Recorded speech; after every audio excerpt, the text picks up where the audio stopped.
Salut tout le monde, bienvenue dans cette nouvelle explication. Aujourd'hui, on s'attaque à un vrai poids lourd de la langue française, la conjugaison au présent des verbes du premier groupe, et bien sûr leurs fameuses exceptions. Franchement, maîtriser ces schémas verbaux, c'est vraiment la base de la base. C'est littéralement la clé magique qui va débloquer la grande majorité de votre vocabulaire de tous les jours. C'est un peu comme assembler un grand puzzle, et aujourd'hui on va mettre en place les pièces principales pour que tout le reste devienne incroyablement logique et accessible. Au programme aujourd'hui, on commence par poser les règles de base des verbes en ER avec notre modèle incontournable, le verbe parler. Ensuite, on va explorer les petites adaptations phonétiques, vous savez, les exceptions de sonorité et les consonnes doubles. Puis on verra tout ça en contexte et on terminera avec un mini-exercice. Allez, c'est parti. Première partie, les fameux verbes en ER. Posons des fondations bien solides. Alors, concrètement, qu'est-ce qui définit un verbe du premier groupe? La réponse est vraiment super simple. Ce sont tout simplement tous les verbes dont la forme à l'infinitif se termine par les lettres ER. C'est notre encre visuelle pour toute cette explication. Si un verbe se termine par ces deux lettres, bingo, il appartient à cette famille qui est de loin la plus grande de la langue française. Et voici le cœur du réacteur. Pour conjuguer ces verbes au présent, la mécanique est toujours la même. On retire le ER final et on ajoute ce que j'appelle nos terminaisons magiques selon le sujet.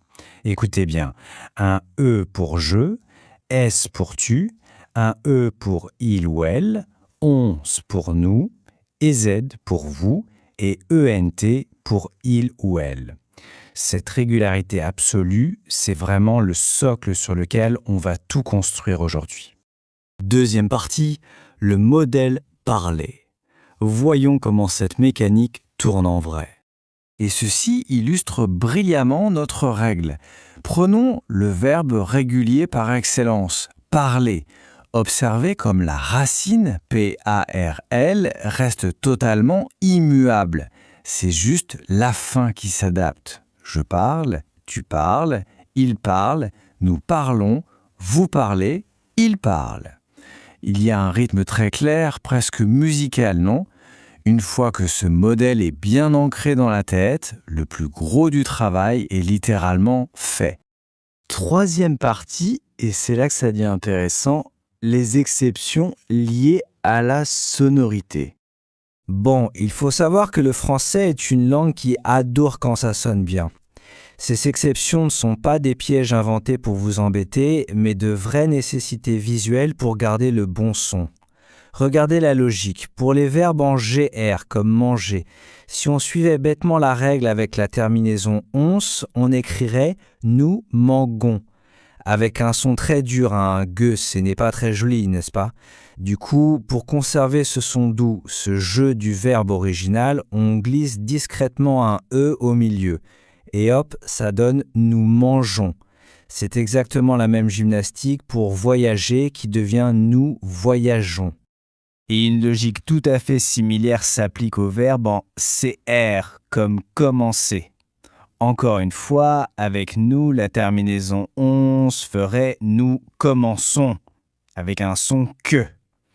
Alors, pour préserver le son doux du C, le C se transforme élégamment en cédille, ce qui donne nous commençons. C'est une toute petite modification sur l'écran pour un confort auditif maximum. Alors, qu'en est-il des verbes en YY comme nettoyer, payer ou balayer? Eh bien, ici, c'est la lettre Y qui se transforme en I sous l'influence des terminaisons muettes. Regardez bien. Je nettoie, tu nettoies, il nettoie, il nettoie. Le I a volé la place du Y. Mais attention, avec nous et vous, comme la terminaison est sonore, le Y d'origine revient. Nous nettoyons, vous nettoyez. Et le petit détail fascinant, c'est que le verbe payer est hyper flexible. On a le choix. On peut l'écrire « je paie » avec un « i » ou je paye avec un Y.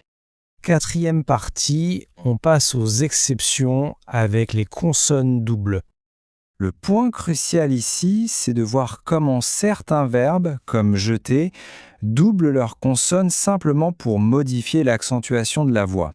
En doublant le T, le son du E s'ouvre. Ça donne « je jette »,« tu jettes »,« il jette »,« il jette ». Vous entendez l'ouverture du son ? Mais avec nous et vous, le son d'origine revient. On garde donc un seul T. Nous jetons, vous jetez. La source précise d'ailleurs que d'autres verbes comme acheter ou lever utilisent une autre technique. Ils ne doublent pas la consonne, mais ajoutent un accent grave, comme dans j'achète ou je lève. L'objectif phonétique, lui, reste exactement le même. Continuons et regardons comment ça se construit avec un autre verbe super courant, appeler. Vous allez voir, c'est la même musique. Ça suit exactement le même rythme logique que jeter, mais en utilisant la lettre L à la place. La consonne double pour ouvrir le son, j'appelle, tu appelles, il appelle, ils appellent. Et on revient à un seul L pour nous appelons, vous appelez. C'est vraiment fascinant quand on saisit l'astuce. Cinquième partie, voyons ces verbes en pleine action avec des phrases simples.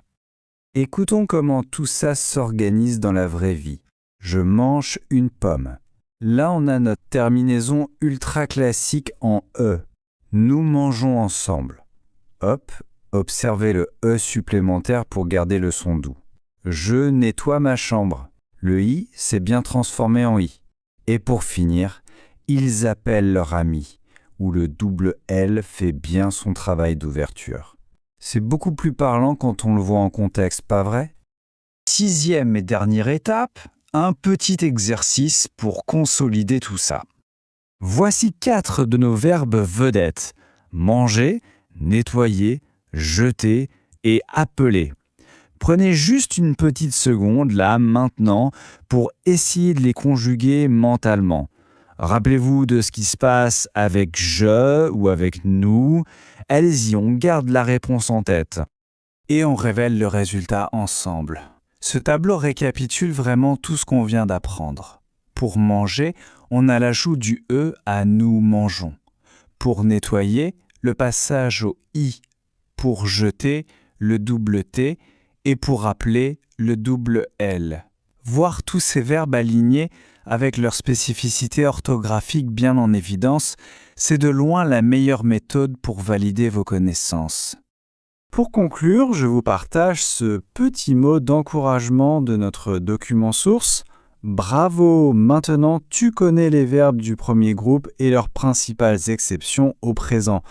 Et franchement, oui, c'est fou de se dire qu'en comprenant juste ces quelques règles de base et ces petits ajustements logiques faits pour la beauté du son, eh bien c'est toute la langue française qui devient soudainement beaucoup plus vivante et accessible. Alors quelle sera la prochaine étape pour mettre en pratique cette nouvelle mécanique ?